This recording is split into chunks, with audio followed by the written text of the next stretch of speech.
Hello दोस्तों, नमस्ते प्रणाम। मैं संगीता कश्यप अपने यूट्यूब चैनल में सभी दर्शकों का स्वागत करती हूँ। मैं एक देवी गीत लेके आई हूँ दोस्तों। अगर गीत अच्छा लगे तो कमेंट करके जरूर बताना, लाइक करना, शेयर करना, मेरे चैनल को सब्सक्राइब करना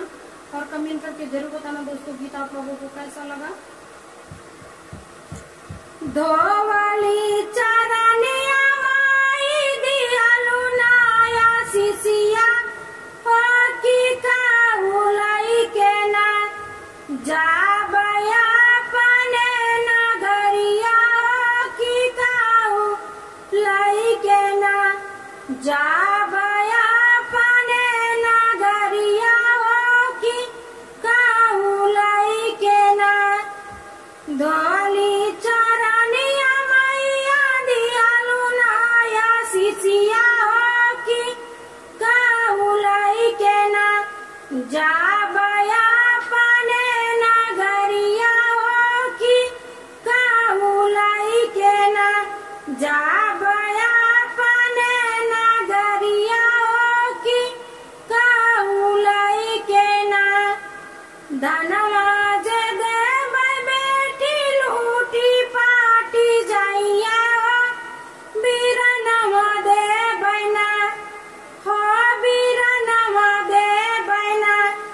तोहरे डलिया कई सिंगरवा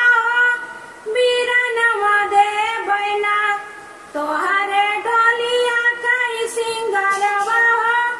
बीरनवा देबै ना तोहरे डलिया कई सिंगरवा बीरनवा देबै ना धोली चरनिया मैया दियालु नाया सिसिया की काहुलाई के ना जाबया पने नगरिया की काहुलाई के ना जाबया पने नगरिया की काहुलाई के ना कोठवाया टरिया देव टूटी पाटी जाइया सनुरवा देबो ना हे सनुरवा देबै ना तोहरे मांगिया कई सिंगरवा सनुरवा देबै ना तोहरे मांगिया कई सिंगरवा सनुरवा देबै ना तोहरे मांगिया कई सिंगरवा सनुरवा देबै ना धोलिया चरनिया मैया दियालु नाया सिसिया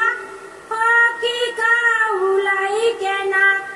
जाबया पने नगरिया की काहुलाई के ना जाबया पने नगरिया की